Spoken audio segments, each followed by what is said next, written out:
नमस्कार, प्रभा साखी news network पर आप सभी का स्वागत है। इस वक्त हमारी चुनाव यात्रा उत्तर प्रदेश के आगरा शहर में है। मेरे साथ हैं केंद्रीय मंत्री और बीजेपी उम्मीदवार प्रोफेसर एसपीएस बघेल जी। बघेल जी, प्रभा साक्षी पर आपका बहुत-बहुत स्वागत है। धन्यवाद। आज प्रधानमंत्री नरेंद्र मोदी जी की रैली हुई और गर्मी, तपिश के बावजूद जिस तरह से जनसंख्या उमड़ी, उसको कैसे देखते हैं आप? आज का 40 डिग्री टेम्परेचर पर हज़ारों की संख्या में लोगों को आना, जी, ओवर क्राउडेड होना, जी, पंडाल से बाहर जनता खड़ी रही, धूप में खड़ी रही, ये जी, इस बात का प्रतीक है जी, कि मोदी जी की लोकप्रियता का और उनके कृतित्व और व्यक्तित्व का। जी, इसमें कोई दो राय नहीं है कि विश्व के सबसे लोकप्रिय हैं और भारत के यशस्वी तपस्वी प्रधानमंत्री हैं। जी, लेकिन आज की इस सभा ने सिद्ध कर दिया जी, कि उनका ग्लैमर, उनके प्रति लोगों का लगाव और रुझान और बढ़ गया है पिछले 2 चुनाव की तुलना में। जी।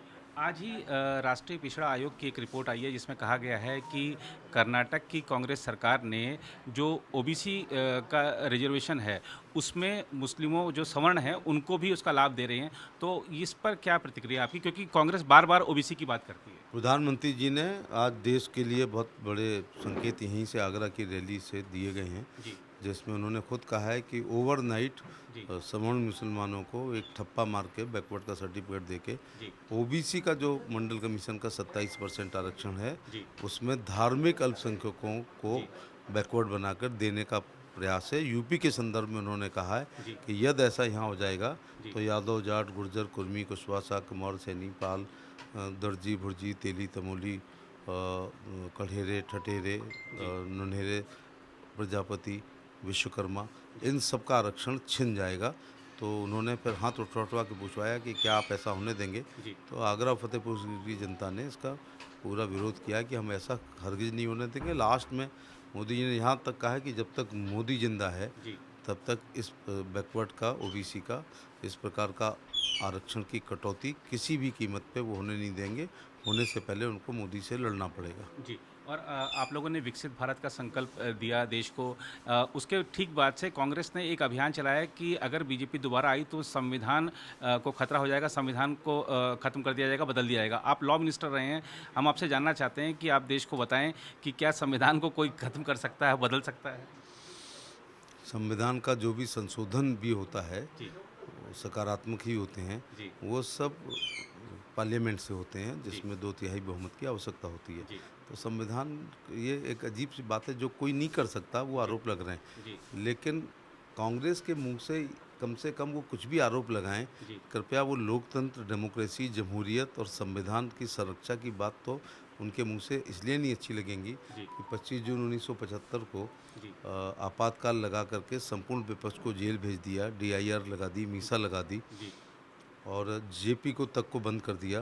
जी, तो बहुत अच्छा दुष्यंत ने लिखा था कि मत कहो आकाश में कोहरा घना है, जी, यह किसी की व्यक्तिगत आलोचना है। जी, अगर उस ज़माने में आप कोई ये कहता 75 से 77 के बीच में जी, कि आज बहुत कोहरा है, तो इस बात पे भी इंदिरा गांधी जेल भेज सकती थी कि तुम मेरी सरकार की आलोचना कर रहे हो। जी, मुझे याद आ रहा है, ये हेमंत शर्मा एक बड़े पत्रकार हैं, उनके पिताजी मनु शर्मा ने लिखा था जी, कि मौसम के आँखों में नमी है, जी, लगता है आज कोई गमी है जी, और मेरी टेबल पर रखी हुई संविधान की पुस्तक में कुछ पन्नों की कमी है। जी, तो वो इंदिरा गांधी ने पन्ने फाड़ के फेंक दिए थे। जी, विचार व्यक्ति की स्वतंत्रता, इवन आपकी, आप ये माइक पे ही बंद हो जाते। जी, अगर माइक लेके घूम रहे होते जी, तो मीसा में आप आपातकाल में बंद हो जाते। ऐसे लोग संविधान की सुरक्षा, संवर्धन जी, की बात करते हैं तो लोगों की याददाश्त इतनी भी खराब नहीं है जी, कि आपातकाल को भूल जाएं वो लोग। जी। और कैंपेन करते हुए काफ़ी समय हो गया आपको। कैसी इस समय आप लहर देख रहे हैं अपने संसदीय क्षेत्र में, और विपक्ष की जो चुनौती है उसको किस रूप में पाते हैं? क्योंकि इस बार 2 कभी समाजवादी पार्टी और कांग्रेस मिलकर लड़ रहे हैं। ज़िंदगी में ये दिन देखने पड़ेंगे राजनीति में, जी, ऐसा कभी सोचा ही नहीं था। जी, वो कैसे? तो वो ऐसे कि काम पर टिकट मिलती है जी, और नाम पर वोट पड़ता था। जी, सपा और बसपा के प्रत्याशी हैं जिनका काम डबल जीरो है जी, और नाम मतदाता 99% नहीं जानते हैं। ऐसे लोगों को दुनिया की सबसे बड़ी पंचायत का टिकट मिले, जी, इससे ज़्यादा लोकतंत्र का और मतदाताओं का अपमान कुछ हो ही नहीं सकता है। जी, जब नाम होता, काम होता है, जी, काम हो गया, सड़क, स्कूल, बिजली, पानी या विधवा विकलांग वृद्धावस्था पेंशन या लोगों के घर आना, सामाजिक, राजनीतिक, तब जाके पार्टी खुशबू दिल्ली जाती है, जी, तब वहाँ एक टिकट मिलता है। जी, फिर उस काम और नाम पर वोट पड़ते हैं। जी। सपा और बसपा के, मैं आपसे ही अगर पूछूं तो आपको भी 5 मिनट सोचना पड़ेगा कि आगरा लोकसभा से सपा का प्रत्याशी कौन है जी। और बीएसपी का प्रत्याशी कौन है। जी। तो बताइए, कभी ऐसे भी दिन भारत के लोकतंत्र को देखने पड़ेंगे जी। कि जिनका नाम कोई नहीं जानता है, जी। वो 542 में जाना चाहते हैं। जी। और ये भी ये लोकसभा चुनाव की खास बात ये रही कि समाजवादी पार्टी के टिकट कुछ घंटों और कुछ दिनों के लिए भी उम्मीदवारों को दिए गए। जैसे कन्नौज से अभी अपने भतीजे का टिकट काट के खुद ही लड़ रहे हैं। उसका कारण यह है कि भय, भगदड़ और भ्रम, जी। ये बड़े अच्छे 3 शब्द में दे रहा जी। हूँ। जी। भारत की भय, मीडिया भगदड़ और भ्रम। जी। भ्रम की स्थिति मोदी जी की लोकप्रियता से हो रही है। जी। तो बदायूं में पहले शिवपाल गए, जी। फिर आकलन किया, जी। तो जब उन्होंने थोड़ा चावल टटोले जी। तो वो चावल पके नहीं थे। जी। तो उन्होंने कहा, भाई मैं हारूंगा तो बदनामी होगी, चलो बेटा हार जाएगा तो कह देंगे नया है, तो बेटे को लड़ा दिया। जी। इसी प्रकार से कन्नौज में जो 5 सीटों पर 2 सीट टिकट बदली गई हैं, जी। तो बाकी, और ये 5 कौन सी हैं? जी। टॉप 5 लोकसभा जी। उत्तर प्रदेश की, जहां समाजवादी पार्टी के घर के 5 लोग गए, जी। जिनमें से 2 की टिकट बदल गई। जी। बीएसपी से पिछली बार गठबंधन होने के बाद 3 हारे हैं, जी। पिता पुत्र ही जीते थे। जी। उसमें भी एक अमेंडमेंट हो गया कि आजमगढ़ से इस्तीफा लोकसभा का दिया, तो वो भी भाजपा ने ले लिए, रामपुर भी ले लिए, फिरोजाबाद भी ले ली थी, कन्नौज भी और बदायूं भी। जी। केवल मैनपुरी अभी अजय है। जी। मुझे लगता है इस चुनाव में मैनपुरी पर भी भारतीय जनता पार्टी चुनाव जीतेगी, क्योंकि मुलायम सिंह यादव जैसा बड़ा व्यक्तित्व तो केवल 94,000 से जीता था, जी। जीते थे, जी। और बीएसपी से 1.25 लाख वोट पाए थे। जी। अब बीएसपी है नहीं और जी। मुलायम सिंह भी नहीं है, जी। और अब कैंडिडेट भी वहाँ के कैबिनेट मंत्री लड़ रहे हैं, तो जी। मुझे लगता है मैनपुरी भी अजय नहीं है। जी। आपने अभी एकदम से ठीक किया अपने आप को कि जीते थे। राहुल गांधी का एक वीडियो वायरल हो रहा है जिसमें वो प्रधानमंत्री के लिए तू तड़ाक वाली भाषा का उपयोग कर रहे हैं और वो लगातार अपनी रैलियों में कर रहे हैं। क्या अब जो चुनाव है बिल्कुल अभद्र भाषा के लिए और ये हमारी जो राजनीति का स्तर है उसको गिराता हुआ प्रतीत नहीं हो रहा आपको? हाँ, नैतिक पतन हर क्षेत्र में हुआ है, जी। राजनीति भी उससे अछूती नहीं रही है। जी। लेकिन जिन बच्चों के संस्कार ठीक नहीं हुए हैं, जी। जो कहते हैं ना, बिल्कुल बेलगाम बच्चे होते हैं, जी। जो पढ़े लिखे भी नहीं ज़्यादा, जी। मुश्किल में उनके एडमिशन हुए, स्पोर्ट्स कोटे में एडमिशन हुए, ऐसे लोगों से स्लिप ऑफ द टंग नहीं होती है, उनकी मूल प्रवृत्ति होती है जी। बदतमीजी करना। जी। तो राजनीति में ये शुचिता और नैतिकता रहनी चाहिए जी। कि अपने सीनियर्स के प्रति, चाहे वो किसी भी दल के हों, उनके प्रति हमेशा एक रिस्पेक्ट रहना चाहिए, क्योंकि राजनीति में रैगिंग नहीं होती है। जी। अगर आप मेडिकल कॉलेज या आईआईटी के स्टूडेंट होते हैं तो सीनियर्स रैगिंग करते हैं। जी। राजनीति में उगते हुए सूरज को सलाम करते हैं लोग बाग, जी। लेकिन अपने सीनियर्स का, चाहे वो किसी भी दल में हो, जी। उनका सम्मान रहना चाहिए। जी। एक सवाल और कि आप क्योंकि उत्तर प्रदेश के भी वरिष्ठ राजनीतिज्ञ हैं, उत्तर प्रदेश में मायावती अकेले चुनाव लड़ रही हैं और अपने भतीजे को उन्होंने कोऑर्डिनेटर बनाया हुआ है। आकाश आनंद लगातार सभाएं कर रहे हैं, उनकी सभाओं में भी भीड़ उमड़ रही है।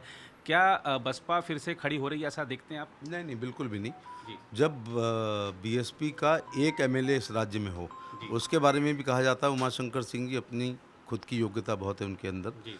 तो जिसका एक एमएलए ना हो और एमपी के लिए 5 एमएलए चाहिए, जी। तो फिर सांसद का, आपकी आज की तारीख, स्थान, समय नोट कर लो आप, जी। बीएसपी का खाता खुलने वाला नहीं है। जी। दूसरा, अब वो जमाने गए कि फतवा जारी करो आके चुनाव में। जी। जो 5 साल नेता धरना करेगा, रैली करेगा, प्रदर्शन करेगा, दुख में, दर्द में, खुशी में, जी। अपने अम्बेडकर जयंतियों में, अपने एमएलए एमपी के घरों के शादी ब्याहों में, मरने करने में, जी। या कहीं अन्याय अत्याचार हुआ, जी। वहाँ नहीं जाएगा, जी। तो फिर जामा मस्जिद के इमाम का भी फतवे की अब 2 पैसे की कीमत नहीं रही है। जी। तो किसी भी नेता की फतवा जारी करेगा तो उसकी जात अब बात मानने वाली नहीं है, और सबको पता है कि बीएसपी का एक भी एमपी नहीं आ रहा है, इसलिए वहाँ बहुत तेज़ी से वोटों का बदलाव आ रहा है और निष्क्रियता है।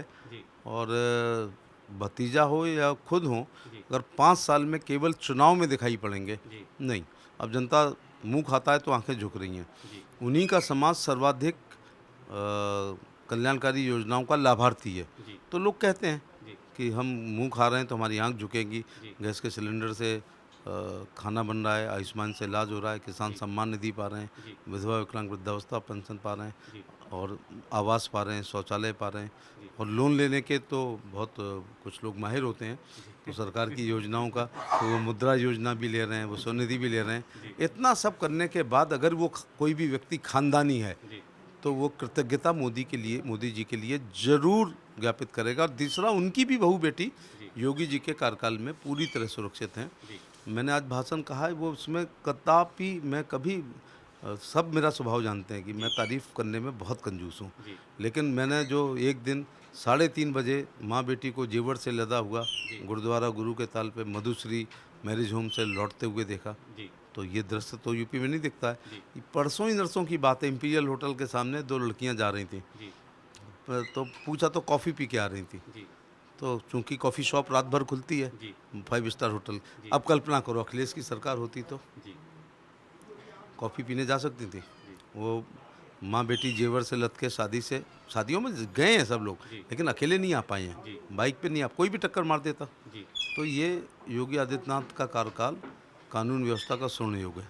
जी बहुत धन्यवाद। तो ये थे प्रोफेसर बघेल जी, जिन्होंने बड़ी प्रखरता के साथ चुनाव से संबंधित मुद्दों के सवालों के जवाब दिए। फिलहाल इस रिपोर्ट में इतना ही। कैमरामैन निहाल सिंह के साथ मैं नीरज कुमार दुबे, प्रभात साक्षी न्यूज़ नेटवर्क के लिए आगरा से। अगर आप भी लेना चाहते हैं देश दुनिया की तमाम जानकारी तो आज ही सब्सक्राइब करें हमारे चैनल को। साथ ही नीचे दिए बेल आइकन को जरूर दबाएं ताकि हर अपडेट आप तक पहुंच सके।